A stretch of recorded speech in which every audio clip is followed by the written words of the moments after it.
See!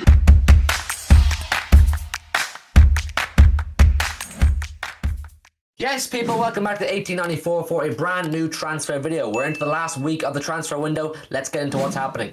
Okay, Dara, like I said, we're into the final week of the transfer window, and the priority for City this summer has obviously been a number 9 to replace Sergio Aguero, who went on to Barcelona.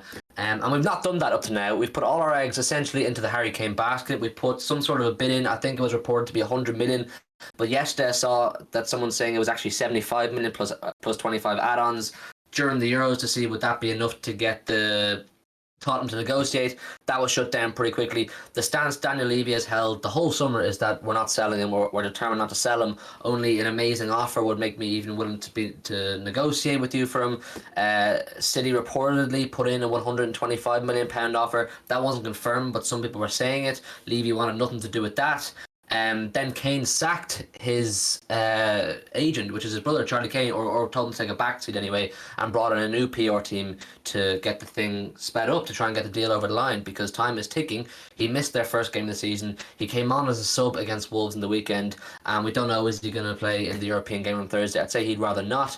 I think he'd rather be in training with us for the Arsenal game on Saturday. But City have clearly found this very difficult. They got the Jack Grealish deal done first because they thought that would be an easier deal, and it probably was, but it may have also backfired in the sense that Tottenham have said, well, if you're willing to spend 100 million on Grealish, you should be willing to spend a bit more than that on Harry Kane. So it's probably getting very frustrating for Kane. And now, just today, well, mainly today, it's emerging that City have interest or are getting interest from Cristiano Ronaldo. And we've got some tweets here to read out. I know I said that so calmly, but it's actually quite an exciting prospect. I think I know a lot of City fans are on the fence about Cristiano Ronaldo coming to City. You know, he's a United legend essentially, isn't he? You know, he's won Champions Leagues and Premier Leagues there. They sort of made him as a footballer. It would be kind of weird. It would be like the Carlos Tevez transfer on steroids. You know what I mean? You'd have to get the Welcome to Manchester banner back out and just Photoshop Ronaldo's head on. But anyway, today we got from L'Equipe via GFFN. Don't know anything about these people. They seem to be pretty big in French football. They're saying Cristiano Ronaldo is seeking to engineer a move to Man City. And that was just kind of getting the start of it going. And then we got from the same source again, 2 tweets. George Mendes is working overtime and is seeking to engineer a part swap deal with Bernardo Silva moving to Juventus and Cristiano Ronaldo heading to Man City. Mendes is confident that a deal can be done based on conversations with Man City. Cristiano Ronaldo has spoken with a number of Man City players about making the move, including Bernardo Silva, Ruben Dias, Jack Cancelo, obviously all of his Portugal teammates. The player believes the deal will happen this summer.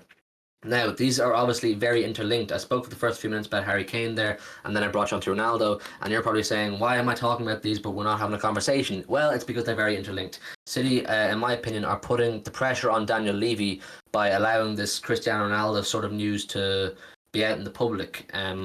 We don't know, do City have any real interest in Ronaldo, or does Ronaldo even have any real interest in City? Fabrizio Romano has said it earlier on that this deal depends on Tottenham and Daniel Levy letting Harry Kane go. Revel, what's your reckon about the whole thing? It's a bit of a madness today. I'd agree with you 100%. It's definitely City putting the pressure on Levy, but I don't think it's really serious. I really don't think it'll come to nothing. Kane or no Kane, but it's starting. It's going to be the start of a crack with Levy. I think if we put this pressure on, we put in a 150, 160 million bid, he'll crumble and we'll sign Kane. Because it's been known, you know, they sold Modric late, they sold Bale late, they sold plenty of other players late. And I think this is just another long line of transfers that will happen, be it the end of the window or even just a couple of days before. So I'm not getting too concerned just yet, but I'm still sitting on the fence about Ronaldo. Regardless of what happens, I don't think we're going to get him.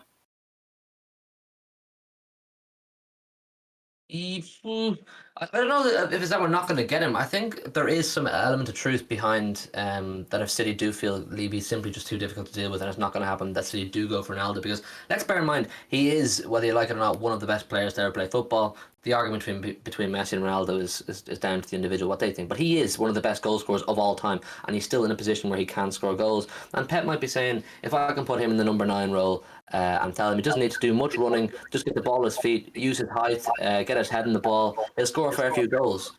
So I think there is a bit of truth behind it, but I do also agree with you that if this whole ploy is mainly to put some pressure on Levy, because up to now, Levy has felt clearly that City aren't interested in anyone else. You know, we didn't go for Lukaku. This Vlahovic thing has been pretty well shut down pretty fast. We didn't really go for Martinez, and we never got Danny Ings. So Levy's sitting there holding literally all the ace cards by saying they want Kane, they don't want anyone else. I can bring this down to the last 10 minutes of the window if I want and squeeze every last penny out of the City board. So it's a really difficult one. But the prospect of Ronaldo playing for City, I think, is worth talking about in this video because it's a conversation I didn't think we'd ever be having, even though he is one of my favourite players of all time, even though he's an United legend. How would you feel about Ronaldo coming to play in the Etihad in a blue shirt? Doesn't make a difference who he played for before. If he's there to play football, if he wants to be there, I couldn't give a shit who he's played for before. He's, like you said, second best player of all time, maybe greatest player of all time. Depends on who you're asking, but he'd come in, he'd score 30 goals, and no, I don't really care. If he's there wanting to play football, if he wants to play for the team, I don't mind him coming in, but I think I speak for plenty of people. I'm not sure about yourself, but I speak for plenty of people when I say I'd rather have Kane in and get him on a 5-year contract than Ronaldo and risk his legs falling off in the next 2-3 years. Yeah, I would rather have Harry Kane, purely because of age. I mean, if I was offered Ronaldo at 28 or Kane at 28, I think I'd take Ronaldo, but let's not forget what age Ronaldo is. What is he, 33, 34, 35, somewhere around that area? But he's still an incredibly athletic man, and known, is it? I think he's... And knowing the personality he has. Yeah. Yeah, very old. Knowing the personality Ronaldo has, he's an extremely competitive man. He wants to win. And it's been said last season, I know, that sports scientists who have done tests on him have said he's actually still physically possibly in better shape, lower body fat than he was when he was 25. That doesn't mean he can function as well, but he's doing everything he can to keep his body in tune to the best he can. We know he looks after himself. We've all seen the documentaries and the videos, and he's a serious athlete. And he's probably at the point where he's saying, if I have maybe 2 seasons left at the peak of my powers, or at least to the point where I can compete at the highest level, doing it in Italy's not going to happen. You're not going to win Champions League or Ballon d'Or. That league is just not. It's a good league, good teams, but they're not what they once were.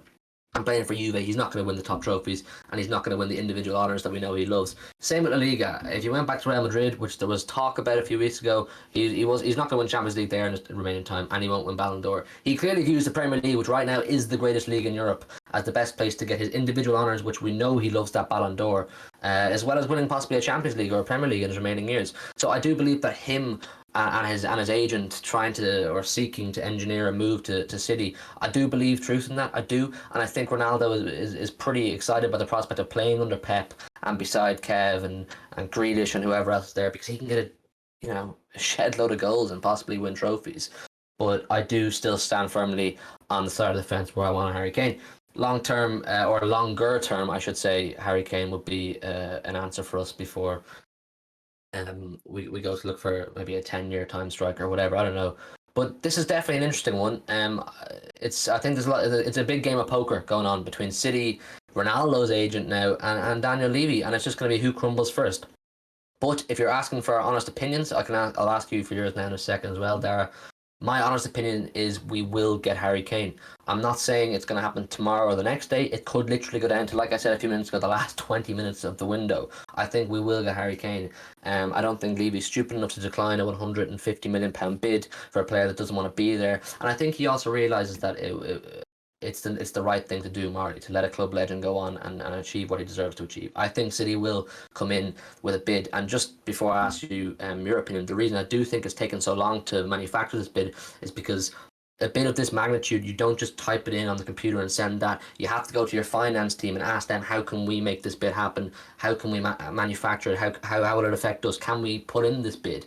And to work out those statistics doesn't just happen overnight. That can take a number of weeks.